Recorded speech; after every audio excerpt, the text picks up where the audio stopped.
welcome everybody to the Value Add Strategy Podcast. I'm joined by our my good friend, Grant Lejonvarn, and fellow investor who's been involved in many of our funds. And I'd like to welcome him. So, Grant, thank you so much for being here. Hey, thanks, Matt. Much appreciated. Yeah, you've done well for us, done well for the family over, let's see, I think we're invested in Fund 2, 3, and 4. Fantastic. So, yeah, I think it's been maybe 6 or 7 years. So thank you for that. It's been a great run, and I always appreciate you coming out for our annual meetings. It's great spending time with you and chatting with you, and that's why we're here, frankly. The whole purpose of the Value Add podcast is to inspire entrepreneurs through real-life stories.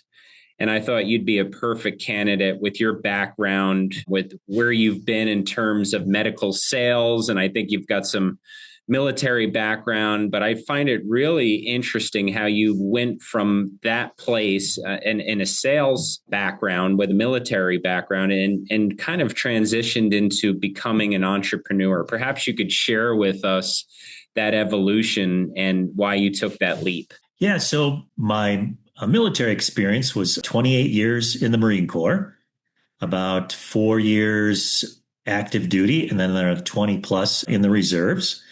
Doing 2. Thank you for your service, by the way. Yeah, thanks for the support. Doing 2 deployments over to the sandbox for a little excitement over there. But as a my career path, starting active duty in the Marine Corps right after college as a logistics officer, getting out, I had a friend who had gotten out just slightly before me, maybe 6 months earlier, and he got a gig in the medical sales arena. And just loved it. And he kind of suggested to me that that's something I should examine and kind of pursue. So having that focused goal is critically important, because when you're a young guy just out of the military trying to figure out, where's my career going to take me? What does this experience kind of lend itself to? In the Marine Corps, they've always taught us to be, independent thinkers.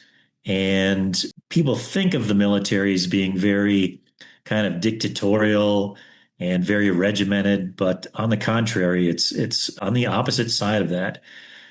Trying to come up with your own ideas and own ways of thinking within that kind of structure. But pursuing medical sales was a great choice, and ended up getting a job covering the state of Nebraska.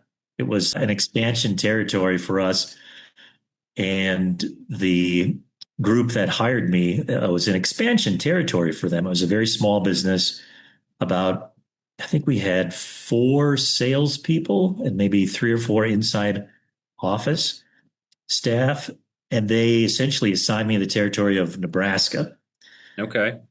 And said, you see those blue H's? See those H signs on the freeway when you're driving down the freeway? That's your territory. Here's some catalogs. Good luck. So rewind back to the military. You mentioned you had 2 stints in what you called the sandbox. I'm always inspired and fascinated by people that take on that type of risk to defend our freedoms, our liberties in this country. And I don't want to overstep, my bounds, but if you don't mind, I would love to hear kind of what that was like being over there, and then just how you kind of reconciled that in your mind, where you said, hey, I'm going to risk my life for this country, because I think that's just a tremendous service that should be admired more and should be respected and acknowledged more by citizens, because you guys are the true heroes. But I'd love to just kind of get in a glimpse into your mind, what it's like being over there. I don't know if you were in a firing type of situation where there was bullets flying all over, but perhaps you could just kind of share that experience a little bit. Sure. As a senior officer, I was a lieutenant colonel when I was deployed over there. So at that point, I had been in for probably 18 or more years. And so we, as Marines, I guess you want to play the game. The game is combat. And it'd be like if you were maybe a football player and you sat on the bench every single Friday night, and you never got the chance to go out and test yourself Yeah. and all of the training that you've been through, countless hours of training, education. And in the back of our minds, we want to test ourselves to see, how am I going to react when the bullets start flying? How am I going to be able to, lead my people under some extremely stressful conditions? Yep. You find out a lot about yourself when that occurs. Yeah, it's interesting because I think about that often. When you win, it's very easy to take leadership, right? But when you're in the line of fire and things aren't working out and you're the one responsible at the end of the day, how are you going to lead a team then? And I think that's kind of what separates the men from the boys. And it also makes me think about a book that you were nice enough to send me, that a management philosophy book written by Jocko Wiltnick, I read most of it. It was a fantastic book about management. And he talked just about that. I think there was one excerpt from the book where, there was a mistake that was made, and I don't remember the details, but he took, even though perhaps it wasn't his direct fault or responsibility, he went to his superiors. And since he was the leader, he took blame, he took responsibility. And I think that's the quality of a true leader. And from that, they learned, they studied, they trained, and they made sure that never happened again. Easier said than done, but it's really was a great book. But I'd love to hear more about kind of how you separated yourself out there. Yeah, I think you hit it on the head there, Matt. Leadership by example. Nobody wants to work for or follow somebody that is not capable or of the right mindset, first off, to lead people. So in the Marine Corps, we start out as a brand new officer, and my first assignment was leading a group of 30 guys. And then over time, your responsibilities grow, your leadership by experience grows quite rapidly. But it's a lot of fun, and I wouldn't trade it for anything. Yeah, it's incredible. It's incredible. And how do you use those skills and abilities as a leader in the active, line of duty and warfare, and apply them to what you're doing as being an entrepreneur today? Yeah, again, working with customers, and it's funny, you'll laugh. My job and leadership, again, leading by example, and working with customers today is just that, leading by example and giving them the best service possible. Every week without fail, I get a phone call or an email from a customer. Can you find this product for me? Because the rep won't return my call. So my success depends on literally the laziness of my competition. So just going a little bit further, customers quickly realize that, oh, this guy is somebody we can depend on. This guy's going to get back to us. He's not going to ignore our emails. And customers understand that you've got a busy schedule as well. But as long as you get back to them in a timely manner and say, I don't have time to work on this today, but if you give me 2 or 3 days, I know I'll have an answer for you. And they're very appreciative of that kind of feedback and essentially answering their queries.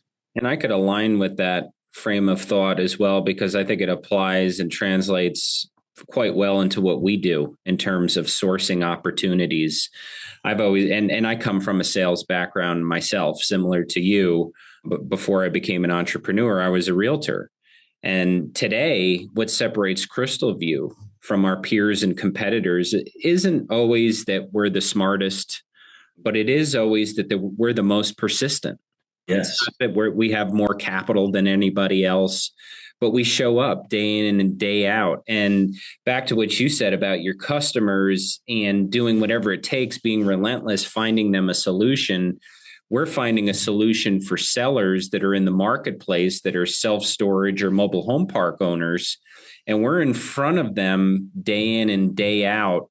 And it's all about timing at the end of the day. And if you position yourself to structure a win-win deal where you're coming up with a solution to their issue or their problem, whether it's a death, an illness, retirement, a partnership dispute, we're basically identifying ourselves as the ideal steward, and we're in front of them more than anyone else. And that's why we win deals, not because we have the deepest pockets, but because we refuse to give up. And it sounds like that's contributed in large part to your success in medical sales.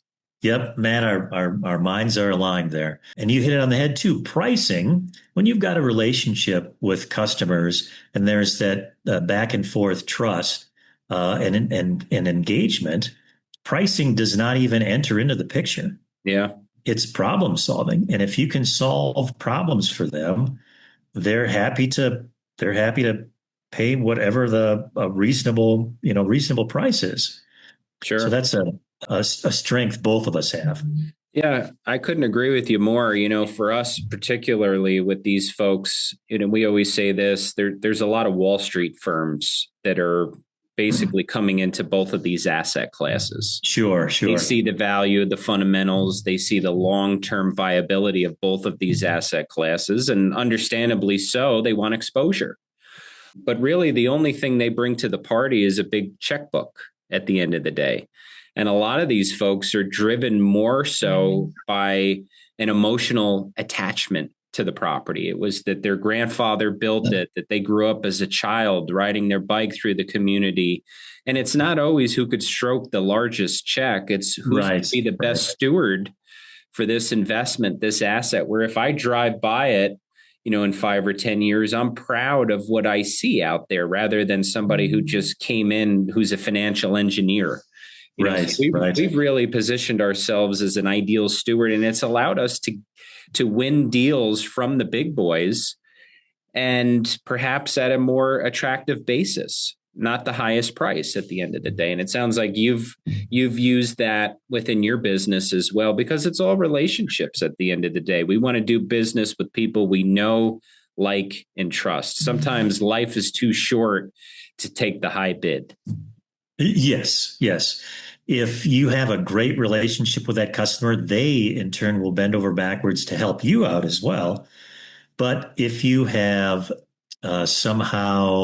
if you've not been the best you can be with your customer, they will find ways to go around you and buy from somebody else. Yeah. Not to be tacky, but be all that you could be, right? Remember the old Army commercial? Right.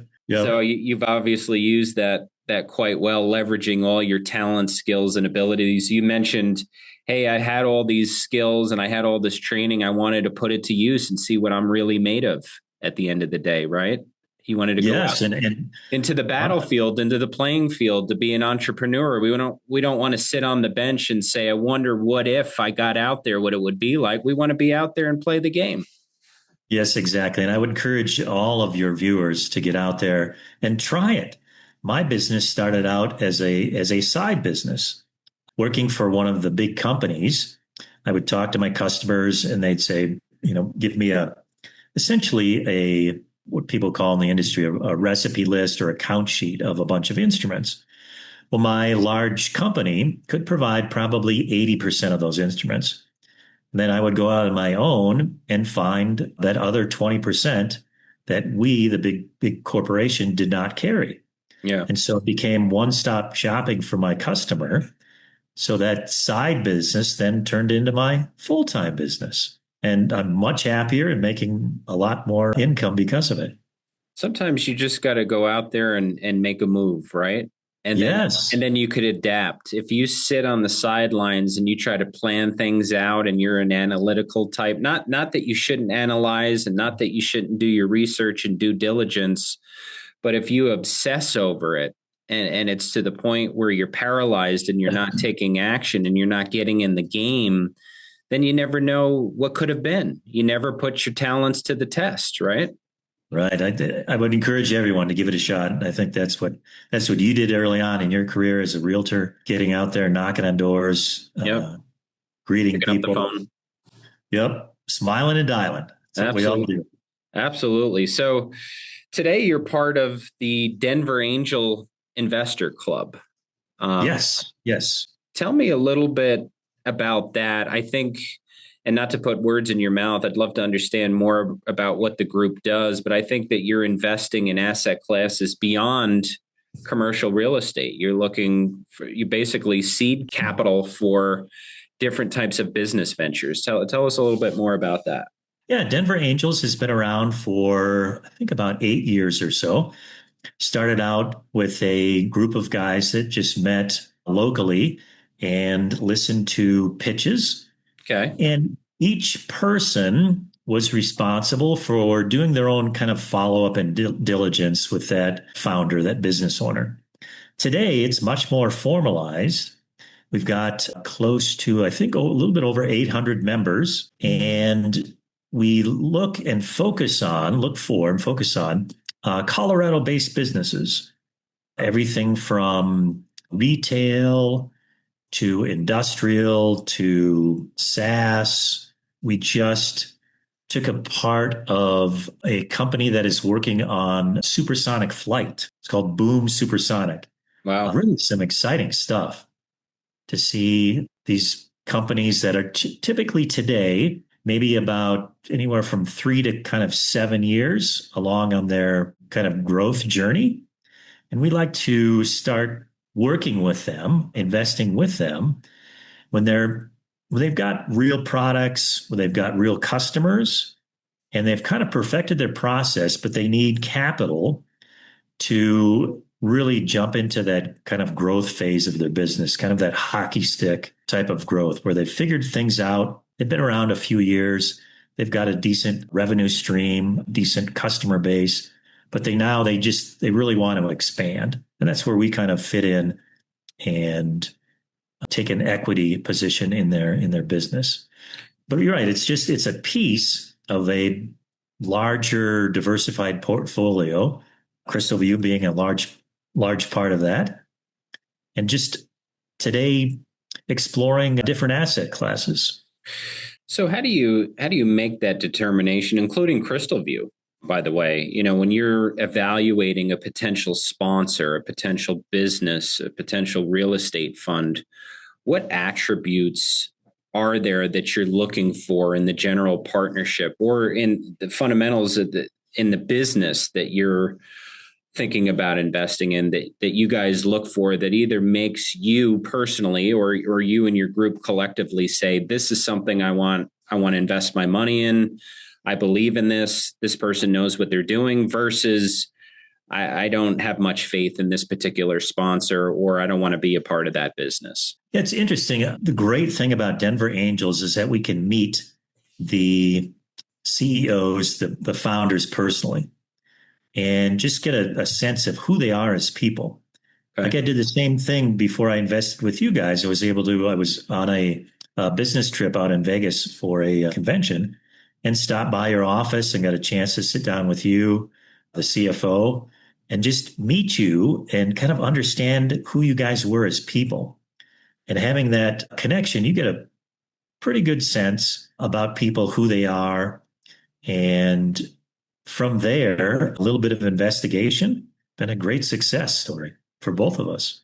It really has. It's been a great ride, as we discussed, very profitable, I think, for both sides. And it was a win-win arrangement at the end of the day. And I think that's what an investment needs to be at the end of the day. Both sides need to win in some way, shape, or form. Otherwise, it's not a good deal. Right. I remember one investment offering we had in particular, and this person, just the way they carried themselves and the way they dressed. This is me coming from my background, just my personal opinion. I thought, you know what? That person has never had to struggle in their life. They've come from wealthy families, and they don't know what it's like to really, really get out and work. Yep. And you coming from your background, working in the family restaurant business at a young age. I started with a paper route, I think at age 12 or 13. And it's funny, was investing in mutual funds at that age, way back when. Okay. I'll date myself, but I'll say it's the mid 70s. Okay. Well, you look great. You look great. If you were investing in the mid 70s, I mean, you look fantastic. As a teenager. Okay. as a teenager. Yeah. Okay. Yeah. Well, But again, what's your secret for longevity? I know that's not one of the talking points, but I got to say, you look incredible for your age. yeah, beer and peanut butter and jelly. No, I'm just, Okay. All right. I got to take I that up. work out. I work out like a madman every day. I could Uh, tell. I'm an avid runner, and I've got in the garage. I've got a rowing machine, a stationary bicycle, a few pull-up bar. Okay. We still love pull-ups, Okay. and a few kettlebells. And with two young kids, if I've got 20 or 30 minutes, instead of even driving to the gym, takes 10 minutes each way. But if I've got 20 extra minutes, I'll just, jump in the garage and Just get after it.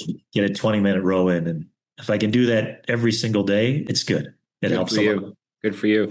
It's a game changer, isn't it? Especially from a mental point of view. You start Oh to my think gosh, yes. more clearly when you're a little dazed and confused, a little cloudy, and you kind of go out there and you exert yourself and push yourself a little bit. All of a sudden, you've got that mental clarity that comes, those endorphins get released, and it helps me tremendously. Usually when I'm unclear about what to do and I need to make a big decision, if I'll go work out, all of a sudden I could think a lot clearer after that. Yeah. What's your workout routine look like? Similar to what you just said, I'm not that much of an avid runner. I do short runs. Maybe in short, I mean 3-4 miles type of deal. I did a marathon with my son a couple months ago, which was a lot of fun. Half marathon. Oh, good for you. Yeah, 13, 14 miles here in Vegas. But I'm more of a weight trainer. I like to lift weights, not heavy, not powerlifting, but enough where you're pushing and you're really taxing yourself and you're releasing those endorphins. I've been doing it for 30 years and I'll do it as long as I can. And it shows you're in great shape as well. But it's funny. I was at a big, huge group convention, and there was a speaker up front, and they asked about where and when do you get your best ideas? People said, "Oh, when I'm taking a shower, or when I'm playing the guitar, or when I'm out walking, or I'm out running." Not one of the answers was at work. Yep. The best idea is when I'm at work. So we all need to kind of take breaks. Yep. Jump on that rowing machine, even just going for a walk on lunch. I go for a walk around the block, walk around the pond. If you're in one of those big office parks that have a lot of water features, you'll get some good ideas. Usually my best ideas has always come when I'm least expecting them. Something Sure. that I'm pondering. You'll be at your son's baseball game. You'll be cooking Right, dinner for right, your right. family. You'll be working out. You're not sitting in front of your desk usually Right, right. when that intuition comes to you, Yep, yep, So to your point, you got to get out there. yep. Just focus on the problem, think about the problem, and then just forget about it. Let your subconscious work through that, and it may, pop up 2 or 3 days later, like, oh, that's the solution. I There it got is. it. There I it is. got it. Yeah. So you mentioned something interesting. I wanted to ask you this question. When you're underwriting these potential sponsors, you mentioned somebody that you could tell had that pedigree. Maybe there was a silver spoon element there, but they were dressed to kill. They probably went to Ivy League schools. When you're underwriting a deal, or I should say underwriting a sponsor, how much of that is actual innate kind of intelligence, I'll call it, kind of just raw gut instinct versus technical analysis of Yes. reviewing numbers? And how much of that, if you had to apply a ratio, what would you say it is? It's trusting your gut, I think, first and foremost, because people today with a spreadsheet, you can make projections that go sky high and make things look beautiful. Yep. Spreadsheets, I think, are a great detriment. There's a lot of diligence out there. I don't look at spreadsheets. I don't look at all the numbers. I watch the presentation. I meet that founder. And do I feel like there's a level of trust there? Like, is this person blowing smoke? Do they really have knowledge? Do they really have the skill set? One of our companies, a very dynamic woman, got up there and did a fantastic presentation. I just thought, holy cow, this woman is going to be successful. You could just tell if it's not even this product, she's going to pivot. She's going to switch to a different product, but she's going to keep going. She was really dynamic. We invested with her company I think 6 years ago, and she was at about a $2 million run rate then. And today she's over 80 million. Wow. And again, it was just, for me, that particular investment was just all on gut instinct. And I could spend hours going through spreadsheets, but when the spreadsheets are just projections off into the future, I don't put a lot of weight in that. So you sound like more of a jockey versus a horse kind of guy. Right. Yes. You're Okay. right. You're right. Yep. Yep. Yep. And Yep. there's nothing wrong with that, by the way, because when you talk about spreadsheets, and I encourage my team to do something similar that to what you're speaking of right now. Not that we make our investments off of gut instinct. There is an element of that, by the way, but really the spreadsheet is there and the financial model is there to test your gut instinct. And if Sure, yes, yes. rather than the other way around, I feel like far too many people say, "Hey, this deal works. Look at the model," but you don't have a good feeling about it. There's certain things that you know aren't going to work, but it looks right in the model. Don't do that deal. On the flip side, if the model isn't quite penciling, but there is some intangible aspects or qualities about that deal, don't pass just because, you're a couple points off on your model for hitting a green light. So I think Right. you really got to balance the two, your gut instinct, Yes. your pattern recognition, along with the technical analysis in order to Yes. make really informed financial decisions at the end of the day. Yep. I'm investing my own money, so I'm willing to make mistakes. If I ran a fund like you do, I'd be a lot more diligent on that numbers side like you guys are. Yeah, and we spend a lot of time at investment committee going over that, but I'm always astonished with potential investors that come to us, and not that they shouldn't ask this question. They ask me, what's the IRRs, what's the projected IRR over the life of the fund? And, for us, typically we underwrite our deals, our individual acquisitions at about a 20% internal rate of return. And you know that, but our projections are very conservative. And in most deals, we beat that number quite significantly. So some investors will actually pass from investing with Crystal View because they feel that our internal rate of return projections aren't rosy enough. And the truth of the matter here is, Grant, and I think you hit on this a little bit, we could change one number here or there. We could change the exit cap rate and make that number look so much prettier. But just by even literally like a tenth of a point. It's just goosing numbers at the end of the day. Yes.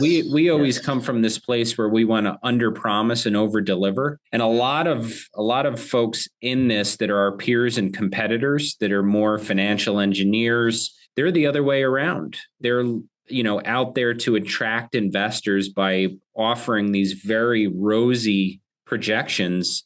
And a lot of them seldom hit those projections at the end of the day. So I think as an investor, to be very wary of things that look good on paper. You've got to do your own internal due diligence, and you've got to use your gut instinct, because that's a very valuable aspect to investing. Yes. We've all, the news stories about like Bernie Madoff and his returns were too perfect. Yeah. And it just, I think you and I would have the gut instinct there to say something's off. I mean, nobody is that perfect in terms of their returns, and with the ups and downs of the market, that's steady. But I think you guys pursue a great strategy. It's is in classic in real estate, is you make your money on the buy. Yeah. If you buy it well at a favorable price for both you and the seller, I think as you guys do very well in the long run.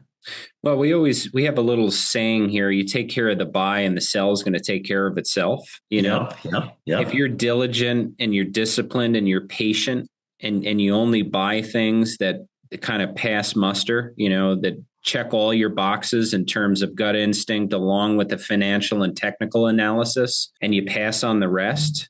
I'm not saying you're not going to get hurt, but it's very difficult to get hurt if you follow that kind of mantra. And that's something we won't stray from. And if we have to do less deals, then we'll do less deals at the end of the day. We're not just going to allocate capital because we've raised it. We're only going to allocate capital when we feel compelled that it's going to deliver an outsized return to our investors at the end of the day. And I think you guys walking the property and having that kind of handshake, hands-on process I think goes a long way to producing those kind of returns that far exceed your projections. You can meet the folks Yep. at the property and they can walk you through and kind of explain the history. Having that kind of understanding, I think, helps tremendously.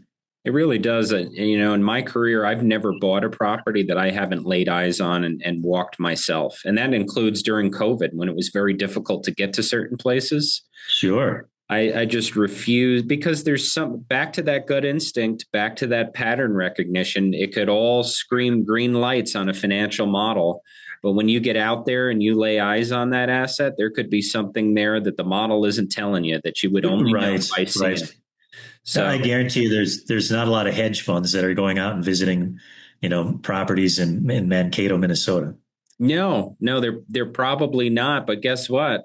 A lot of these large groups aren't going to deliver returns like us. Right. I like the fact too that you guys focus on kind of the secondary markets, that you're staying out of the big major cities. Locally here in Denver, I'm seeing a lot of new development of self-storage. I shake my head every time I drive by it and I think, yep, Matt's not doing these big market deals. He's going after the smaller markets, which is perfect. Yeah, we're driven largely, Grant, by supply and demand. And when you get into and Denver is a market that's been oversupplied notoriously for years. And I'm not saying I wouldn't buy a storage facility there. It's just, I would really take a deep dive and understand that market and make sure that it wasn't oversupplied before pulling the trigger. And, we had a great exit not too far from you in Colorado Springs. And the reason we sold that deal is that market was getting oversupplied and even more product was coming to market. And we sold it at a very opportune and perfect time. And, we crystallized a fantastic return for our Fund 2 investors, you being one of them. But those are the markets that we don't love. We love these secondary and tertiary markets where there's less REITs, there's less new development, and we could really drive value for our investors. Although here in Denver, we do need our storage because we've got cross country skis, downhill skis, 3 different bikes, one for the road, one for the mountains. You got a lot of toys. Yeah, you need the storage. I saw some statistics that I think the average across the United States was like 10 or maybe it was like 100 square feet or something. And Denver was about 20 or 30% more than that just because of all of our toys. Yep. Let me ask you this. I know that you're big into the concept of impact investing, from what I understand. And maybe you could talk a little bit about aligning your capital with your values and what impact investing means to you. Yeah, impact investing, just like we talked about, it's going beyond the numbers. Investing like you do in charities and having some other goals out there besides just, enriching your own pocketbook.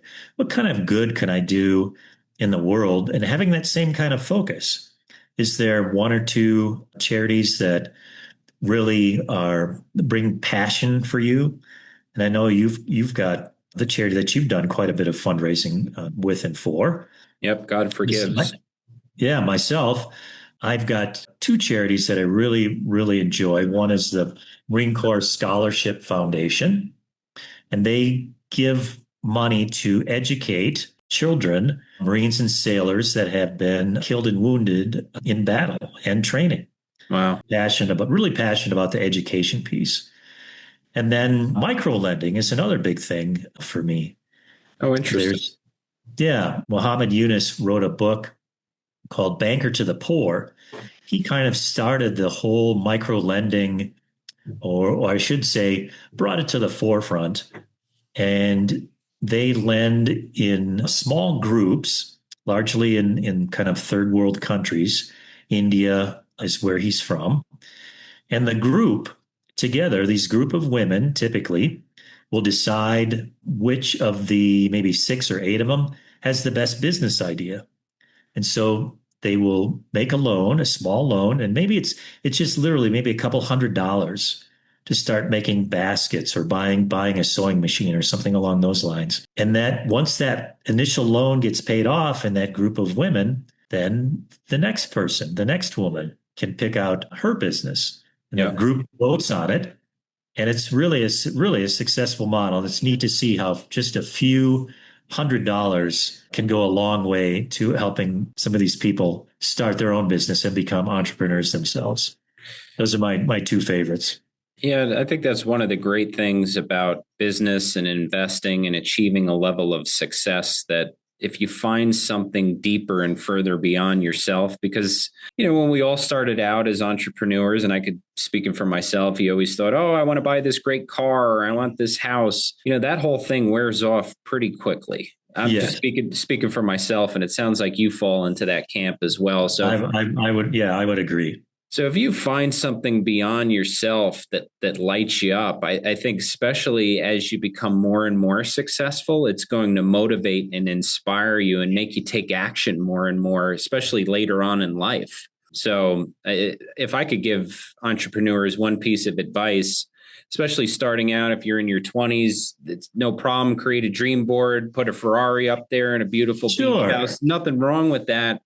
But always keep in mind, at some point, you're going to come to a place where that luster is going to wear off, and you got to find something deeper beyond yourself of meaning, of impact that's going to ripple effect on the greater good. Yep. And if you could find that and you're lit up about that and you're inspired, it's going to make life wonderful. Yeah, this having an impact, literally, it just takes a few $100s to make one of those loans to this group of women, and they're going to decide which is the best business. They're going to help and support that business.